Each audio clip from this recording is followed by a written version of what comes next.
What's up everyone, I'm on a mission to get every single Hearts of Iron 4 achievement, including the mod exclusive achievements for every major mod. There's a total of 724 achievements to get and we're already at the 32 out of 724. If I can't get all of these achievements before the channel hits 50,000 subscribers, I'll have to make a Hearts of Iron 4 hour-long documentary as my punishment. So please make sure to drop a like and subscribe. For today's achievement run, we're going to be heading into my favorite modern day mod, Novum Vexillum. If you don't know, the Novum Vexillum mod is arguably the best modern day mod on the market. It's simplistic with the same flavors you can get from the Millennium Dawn mod, and because of that you can have more fun with it. The nation of choice today is the eastern land of Gimbap, pop stars and every beauty product under the sun. It's Korea. There are 5 achievements we're aiming for in today's video, and those 5 are: 1. Blue Archive. As the Republic of Korea, lose the culture war and have any female general level 9. 2. Han shot first. As Republic of Korea, Han Myung-suk should be the Korea's leader, and Korea should declare war on any major country first. 3. Heaven burns red. As the Republic of Korea, after calling themselves the Republic of Japan, complete the indigo in blue focus. 4. War silk clothes, going back home. As the Republic of Korea, Japan, or Japanese immigrant politician should be elected president of Korea. Korea must also own all states of mainland Japan directly. And last, 5, Yellow Tide. As any country, every country must be market liberal. There's a lot of different achievements in this mod for Korea, but I've got a feeling they're gonna be conflicting and we might have to come back for a second run in the future. But I have hope, so let's get it people, let's get it done. Come on Korea, let's go Joseon. Starting off with Korea, we've got a lot to cover at the beginning. First off, decisions. We have parliamentary factions. Now, a lot of the text is messy, but we can decipher a little bit from time to time. It seems we have the right party supported by reactionaries, fundamentalists, and neoconservatives. We have the Minjindang MDB party, which seems to be liberalism, social liberalism, and conservatives. For decisions, it seems we can do certain decisions to open parliament sessions and make changes, but where it's not completely clear for me with all the text, I'm gonna leave this one be for now. Next, Kim Dae-jung. I've got zero idea what this decision does, there's no real text, and there's some decisions at the bottom to help with the political clock. I think maybe this guy will resign or something when the time runs out, so I think we'll be racing against the countdown. What will happen if it happens? It says create TikTok, so I guess we're going to take over TikTok and create it in 2002. Lastly, we have the Dokudo Takashima decisions. These are quite annoying and I'm just going to leave these be. I remember having a hard time with these in the Japan playthrough, so for peace of mind, I'm just going to leave it alone. Lastly, focuses. We have 3 ideologies to choose from down our focus tree. On the left, we have the nationalist branch of thinking. This seems like a good aggressive path, however, it doesn't seem to line up with any of our achievement goals. On the right, we have the communist path, and that seems to lead towards progressive ideology, unifying Korea and making peace with the commies. Lastly, center. With this, it seems to be the neutral path to take, with even one of the factions titled Korea with Japan. I think this could maybe lead towards a Japanese merger option for our achievement run. I'm going to go down the center path and hopefully turn this around. Let's go. So I think I've chosen the right path. We've now unlocked the main focus tree after going down the center line, but I'm a little uncertain as to what the future holds. Before we unlock this tree, I was given a few events that required me to choose some options, but those events were all like Korean event description 1, 2, 3, and they didn't have any buffs pop up at all. So I'm still unsure of what I did. Hopefully it's nothing that messes with the achievement hunt. For now though, with the threat of North Korea looming, we're gonna go ahead and complete the main political focus for Kim Dae-jung and push through this line. When we do complete it, I'm thinking it's time to push hard for an industrial and military boom so we can potentially defend ourselves too. It's culture war time. As you can see, we're now having to guess the culture war event choices to fight the war, after Japanese media now being allowed into Korea. Considering our options, it would be cool to win the war and get the buffs from it, but if we remember the achievements, one of our achievements was to lose the culture war and have a level 9 female general. So with that in mind, every time we have a culture war event, I'm gonna try and deliberately lose. It's okay though, don't worry people, we're gonna have a badass revenge story. Sun Jin-woo is about to give Gojo and Goku a beatdown in a few years. And the final culture war ping has happened. Judging by the description here, Japan has won the culture war. Korea loses, Manuel loses its reign to manga over the pond. Oh, never mind. It seems we've won the culture war. Well, there goes that achievement. It seems I'm just going to have to grind out and push harder towards a market liberal world conquest then. This is why descriptions are important. If I actually had a description to read and not just A/B ...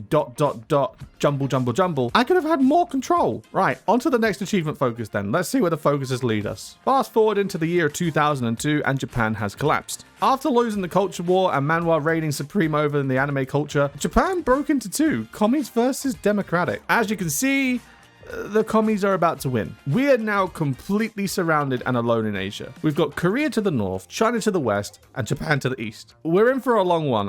Time to get the industry and army focuses done. We're gonna need to build and restore order to Asia ASAP. And it's new tree time. On the 6th of November, we had a general election, and the result? Social Liberal faction won and made Rock Moo-hyun our new president of Korea. Now, is it liberal?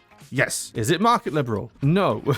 With this in mind, let's take a look at the new focuses. We have the new social liberal political expansion, which is going to boost their influence as well as a small boost for nationalist and justifications for war. We also have a new democratic victory tree spawning down below. It seems to allow us to push down different sides of the political spectrum. The buffs seem to be fairly even, but it all seems to be about industry and boosting social liberal influence. I'm going to keep pushing down the trees, and the next election's in 2007, which gives us 5 years to finish the focuses and then try to spin towards market liberalism. Come on, Mr. President, we can do this. It's finally time to hit the north. We just got this event to intervene in the North Korean Civil War and aid the DPRK. It's Kim Jong-il versus Hwang of the market liberals. I think it's time. The ROKA, saddle up, we're going to Sarawan. And it's absolute ease, of course.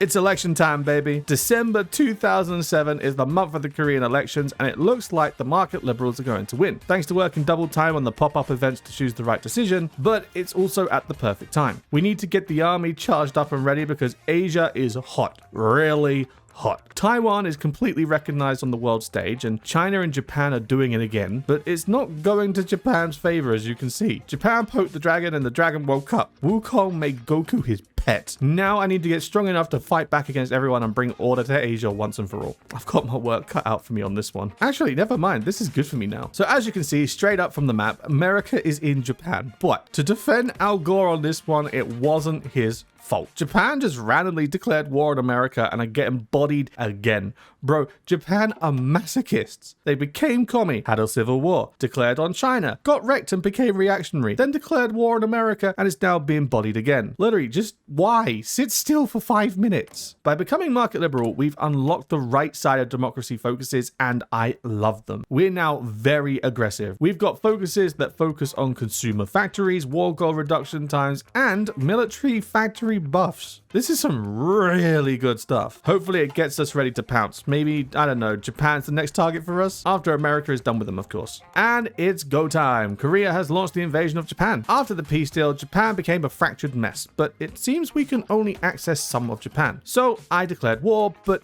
I forgot one thing. The new naval system. Now, last time in the comments, you guys told me that it's all to do with dominance power stats and the home base. I made sure I met the criteria and it still wasn't working. But after 15 minutes of looking, apparently I need to be patient because the dominance will build up over time. So I'll wait patiently and get the troops across the sea and get Japan broken. And honestly, with 63 days of fuel left, I'm starting to understand why small nations don't stand a chance in naval anymore. Well, this is very inconvenient. It's now 2012 and we've still not made much progress. In the peace deal with Japan, we ate all the territory that we were attacking. So now the Korean borders look like this, which is great, but in terms of expansion and achievement hunting, things are not looking too good. With this being the case, I'm going into the decisions for parliament and slowly starting to boost the nationalism party so that we can finally go aggressive. In terms of attacking, one of our achievements is to strike against a major nation with Han Myok-suk, but I cannot find what party Myong-suk is in. After scanning the political parties, there's no names that seem to match. So with that being the case, it seems we've only got one chance to get one achievement, and that's the one tag of the world to convert to market liberalism. But maybe, just maybe, we can somehow get lucky with some other achievements in the long run. I'm going to finish the culture war focuses, then complete the focus down here that gives us the war goal against North Korea. Then we're going to unite Korea, form Joseon, and then turn nationalists to attack and spread Korean culture to the world. And it's finally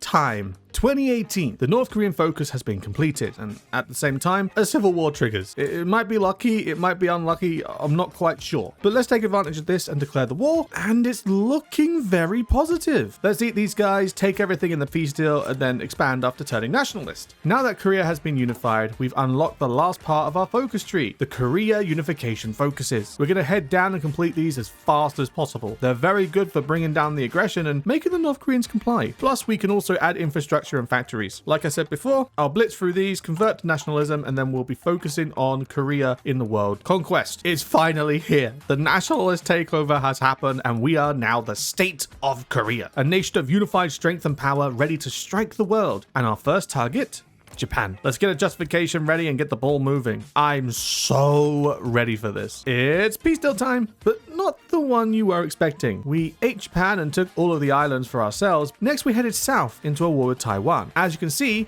it ended in a great success for us, crushing their navy and forcing them to collapse. But also, they brought the Philippines in with them, which is fantastic. So that means more territory for us and more factories to grow. Right, I'll take these guys in the peace deal, build up some more for another year, and then I'll eat Southeast Asia. After that, I'll see you when it's time. But we're going to go after China, I think. It's going to be a real good time. In the year of 2026, it is China time. The Korean state has its eyes on one of the last major powerhouses of Asia. Hopefully with its downfall, bringing down the rest of the world is going to be an easier task. But let's declare the war and see how we do. And it's pretty good. Damn. Okay, I was expecting it to be way more difficult. I guess air power really does make the difference. And China has finally collapsed. It took way too long to get it done. And we even grinded out the last part with zero fuel, but finally done. Also, since they brought their allies into the war too, that means we can easily eat up a lot of Asia too. Let's take it all, and next I'm going to work my way south towards Oceania, eating up Australia, New Zealand, and the Pacific, since no one is in a faction. After that, we'll start to look westward. Fast forward to 2030, and we've eaten all of Asia and Oceania. So that I'm not going to drag it for too long, making you watch every single step, I'll time travel to the next important part of the timeline. In the meantime, I'm going to clean up Africa and South America. As they're not with any factions, it should be easy to do. Surprise! It's a 10-year time jump. As you can see, it's been busy. Thanks to the African and South American nations guaranteeing each other, it sped up the process a lot. Also, thanks to being nationalist, speeds up the justification time from the usual 100+ days down to only 30 days each, which is an absolute relief. Now, being as we've been in game for the best part of 40 years, I need to speed this up, otherwise it'll be 2100 by the time I finish. So I'm going to lock back in, eat up the rest of the world if I can with no outside intervention, especially since world tension is relatively high right now. Then I'll see you when it's time for the big boys. It's finally time for some action. We've managed to eat up the majority of the smaller nations, including Spain, broken Italy, and Mexico. With world tension this high, it's just as well only NATO and CTSO remain. I'm not sure that I can win this, but I'm going to justify when my air defenses are finished building. I'm ready for you, NATO. Let's get it. And it's finally time. I declared the war onto NATO, and starting off, we look like we're pretty good against the French right now. The German border does seem a little sketchy though. Let's take a look at America really quick. Yeah, that's too much of a mixed barrel. I'll leave that for last. Right, let's crack on with NATO and finish the Great European Expansion. I need this one tag achievement ASAP. I'm losing my mind. Finally. It took way longer than I initially wanted, but NATO is finally done. They were so tedious because every time a nation would cap, they'd resurrect and come back thanks to naval invasions popping out around everywhere. Absolutely exhausting. Right, I'll take everything and then move to Russia. Okay, it's Russia time. Let's see how the start is, and it's beautiful. I'll clean up Russia, eat them in a peace deal, and then eat up the last of the European Europe down here. After that, I'll line up everything on the Indian Naxalite border for our final showdown, and I will see you in a moment. It's India time, baby. Let's finish this once and for all. Armed to the teeth with armies and aircraft, let's bring India to heel. Ooh, look at that. Now, I love me a bit of that. Right, I'll finish India, then we'll use these political decisions to grow our market liberalism and turn our ideology over to get the achievement once and for all. And it's finally done. I was waiting for an option to select market liberal, but an automatic coup just happened and the achievement popped before I could even catch it on screen for you guys. But as you can see, the world is now market liberal, led by the nation of Korea. We did it. We played 50 years in game for one achievement. Oh god, I'm on the borders of insanity. Today's video was a lot of fun. It was definitely a long one to do, but I think I'm going to be taking a break from Novum Vexillum for a while, especially the Korean nations, because as much as I love playing the Novum Vexillum, A, it drags on a lot time-wise for the game, but B, I want to do more of the Korean stuff. There are so many Korean achievements for this mod. However, it seems like a lot of the events are just not scripted. They're either very, very basic scripted of like Korean event description .1, or there's just nothing, just a picture with 2 options to choose from, and they don't show you whether you get a buff or a debuff or what. So I feel like playing random roulette is not necessarily a good idea if I'm going to be doing achievement hunting. So going forth, I think I'm probably going to take a bit of a break from Novum for a while, maybe start diving back into Kaiserreich and End of the New Beginning a little bit more, but it was fun. I enjoyed it. It was a good time, but I feel like this is where I'm going to leave it for today's video, so thank you very much. If you guys have enjoyed, don't forget to, of course, click the like button and or subscribe. Share me with your friends to help the growth of the channel, all that fun stuff. Remember, special documentary at 50,000 subs. So make sure to help us get there and spread the message. Until next time, guys, thank you very much for watching. I've been Anglo, you've been you. Have a good day, and I'll catch you next time.